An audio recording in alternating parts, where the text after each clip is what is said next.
पहली बात तो ये कि मोदी जी मुसलमानों का भला करने के लिए कानून लेके आए, ये कहा जा रहा है, ये अपने आप में एक झूठी और बेबुनियाद बात है। आप समझो राजनीतिक सोच है और कुछ नहीं। वक्फ की जमीन पे कब्रिस्तान है, आप मुर्दों से पैसा वसूलोगे, भाई उठो उठो पैसा दो। मोदी जी ने कहा है पैसा दीजिए। और सबसे महत्वपूर्ण बात जो बार बार मैं कह रहा हूं सर, कि ये अपने दोस्तों को धार्मिक संपत्तियों को कब्जा करके देने की एक शुरुआत है। सर पहली बात तो ये कि मोदी जी मुसलमानों का भला करने के लिए कानून लेके आए, ये कहा जा रहा है, ये अपने आप में एक झूठी और बेबुनियाद बात है। मोदी जी देश में नफरत फैला के, झगड़े करा के, समाज को बांट के अपनी राजनीति का उल्लू सीधा करना चाहते हैं। इस मकसद से बिल लाया गया। आप समझो राजनीतिक सोच है और कुछ नहीं है। और मैं ये बात इसलिए कह रहा हूं कि इसके दो पक्ष हैं। एक तो ये कि वो झगड़े कराना चाहते हैं और दूसरा ये कि इसके जरिए वो अपने दोस्तों को धार्मिक संपत्तियों पे कब्जा कराना चाहते हैं। अच्छा, ये भी एक वजह है और इसका भी मैं कारण आपको बताऊंगा। पहली बात तो आप कह रहे हो कि भाई ये वक्फ जो है वो कहीं भी आदमी अगर घोषित कर दिया तो वक्फ हो जाएगा। हाँ, ये भी है। करेक्ट। किसी भी जमीन पे गया और कह दिया कि साहब ये हमारी जमीन है, ये वक्फ की जमीन है, तो उसकी हो गई। ये कहां से मूर्खतापूर्ण बहस चलाई गई, मैं हैरान हूं। मैं जेपीसी का, मैं भी टीवी की बहस सुन रहा था। मैंने कहा यार ऐसा कुछ होगा तो पूछेंगे जेपीसी में। तो जितने भी विद्वान वहां पे आए, हमने पूछा भाई कहीं पे आपने अगर घोषित कर दिया वक्फ तो वक्फ हो गई? तो उसके 1000 तर्क हम लोगों के सामने, जेपीसी के सामने आए, जिसमें बीजेपी के भी मेंबर बैठे हुए थे। ऐसा कुछ नहीं है। अगर आप कोई वक्फ की जमीन देना चाहते हैं, अगर आप कोई जमीन दान करना चाहते हैं, अपनी खुद की जमीन, तो आप उसको घोषित करेंगे कि हम ये जमीन दान करना चाहते हैं। उसके बाद इंस्पेक्टर और सर्वेयर उस जमीन की जांच करेगा, उस जमीन को देखेगा कि ये जावेद अली की है कि नहीं है, ये महमूद मदनी साहब की है कि नहीं है। उसके बाद उस पर ऑब्जेक्शन का टाइम देगा कि जावेद अली जी इस जमीन को दान करना चाहते हैं वक्फ बोर्ड को। अगर किसी को कोई आपत्ति हो तो इसको आप इसमें अपनी आपत्ति लगाइए, ये प्रावधान है। ये प्रावधान है। अगर उसने आपत्ति नहीं लगाई तब वो जमीन वक्फ के नाम पे पंजीकृत होती है। पहला कहते हैं once a waqf always a waqf. Always a waqf. फिर आपने उसको पंजीकृत कर दिया। उसके बाद, ये मैं नहीं कह रहा हूं, इन्होंने कहा 2013 के जो संशोधन आए थे उसमें कहा कि साहब देश भर की जो वक्फ की जमीन है वो पंजीकृत होना चाहिए।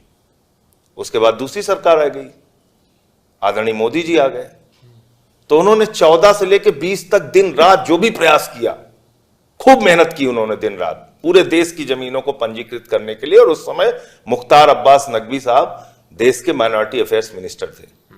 मैं जेपीसी के हवाले से सारी चीजें आपको बता रहा हूं इसलिए क्योंकि मैं पूरी चीजों का गवाह रहा हूं और इस देश के लोगों को यह जानना चाहिए कि भाजपा कितना सुनियोजित तरीके से नफरत फैलाती है।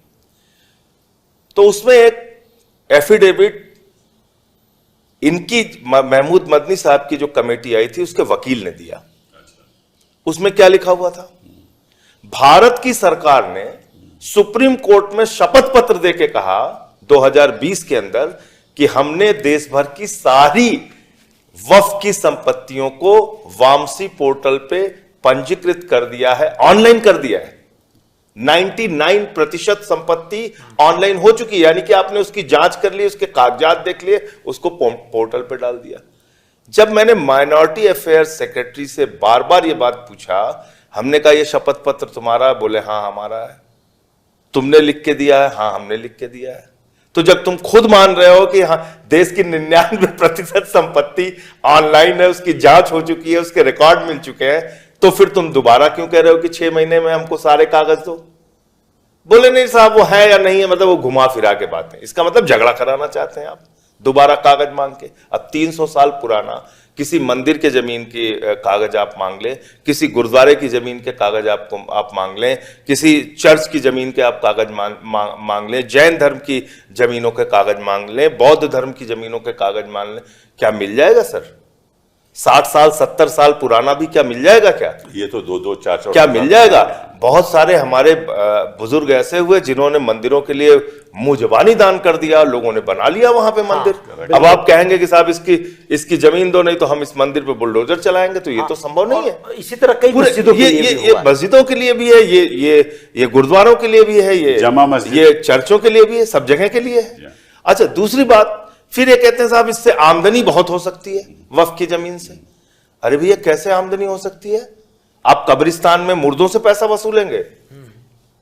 वक्फ की जमीन पे कब्रिस्तान है, आप मुर्दों से पैसा वसूलोगे? भाई उठो उठो पैसा दो, मोदी जी ने कहा है पैसा दीजिए। फिर आप मस्जिद में जोहर की नमाज है, टिकट लग रहा है, चलिए आइए, इशा की नमाज है, टिकट है, आइए, आमदनी दीजिए। ऐसा तो नहीं होता, ऐसा तो नहीं होता। ऐसा हो सकता है क्या? मगरिब की नमाज का टिकट इतना है, अगर पढ़ने आना है तो इनके यहां कॉन्सेप्ट नहीं है, तो फिर मेंटेनेंस कैसे? अब इनका वो चंदे से करते हैं। मस्जिद की जो कमेटियां होती है वो इनके चंदे से करते हैं। यहां तक कि इमाम की जो तनख्वाह होती है, अब तो कुछ राज्यों में, जिसमें भाजपा शासित भी राज्य हैं, हमारी सरकार को ज्यादा इन लोगों ने बदनाम किया, दिल्ली की सरकार को, उसमें कर्नाटक है, हरियाणा है, मध्य प्रदेश है, तमाम राज्य सरकारें हैं जो इमामों को तनख्वाह देती हैं। लेकिन उसका इन्होंने मस्जिद कमेटी के माध्यम से चंदे का भी अपना एक सिस्टम उसके मैनेजमेंट को चलाने के लिए बना रखा है। जो कुछ भी थोड़ा बहुत चढ़ावे का सिस्टम है वो दरगाहों पे। तो आमदनी कहने लगे साहब 12,000 करोड़ की आमदनी हो सकती है। मैंने कहा ज्यादा मेहनत ही मत करो, एक नीरव मोदी को पकड़ के लेके आओ, 20,000 करोड़ उससे वसूलो, देश के करोड़ों मुसलमानों के तुम्हें फायदे की चिंता है, 12,000 इनको दे दो, 8,000 करोड़ अपने पास रख लो। ये कौन से बेवकूफी के तर्क आप दे रहे हैं? और सबसे महत्वपूर्ण बात जो बार बार मैं कह रहा हूं सर, कि ये अपने दोस्तों को धार्मिक संपत्तियों को कब्जा करके देने की एक शुरुआत है। इसकी वजह यह है कि इन्होंने कोशिश किया किसानों की जमीन कब्जा करने की, वो काला कानून पास नहीं हो पाया।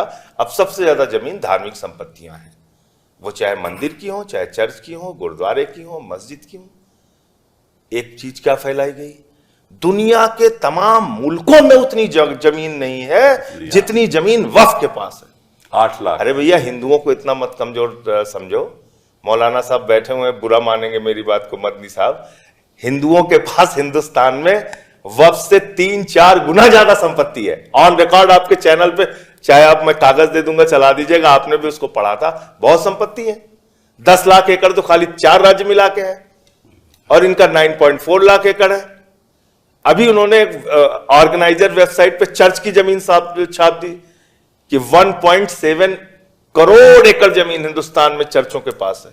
वो अब शुरुआत होगी, तो शुरुआत हो गई। तो इसलिए सर, लेकिन अब ये जो इसमें शुरुआत तो हो गई है बस, पर ये माफी चाहूंगा, लेकिन ये रुकेगा सिर्फ क्रिश्चियन तक नहीं, ये सब पे आएगा, सब पे जाना, आना सबका है नंबर। अगर खामोश रहेंगे तो एक एक करके सबका नंबर आएगा। लास्ट बात जो मदनी साहब पूरी नहीं कर पाए थे, कि भाई आप कह रहे हो वक्फ में बहुत भ्रष्टाचार है, कहते हैं, तो भ्रष्टाचार को रोकने के लिए जो उनके यहां सख्त कानून था, उसको आपने घटा के 3 साल से 2 साल की सजा कर दी। पहले था कि कोई भ्रष्टाचार करेगा तो गैर जमानती धाराओं में उसकी अरेस्ट होगी, अब आपने उसको जमानती बना दिया। जी हाँ। इसका मतलब अगर अडानी जी को कोई जमीन दी जाएगी और भ्रष्टाचार उसमें कहीं साबित होता है, तो उनकी कोई गिरफ्तारी, कोई कार्रवाई नहीं होगी। तो इसका मतलब ये मोदी जी ने अपने दोस्तों के लिए कानून बनाया है।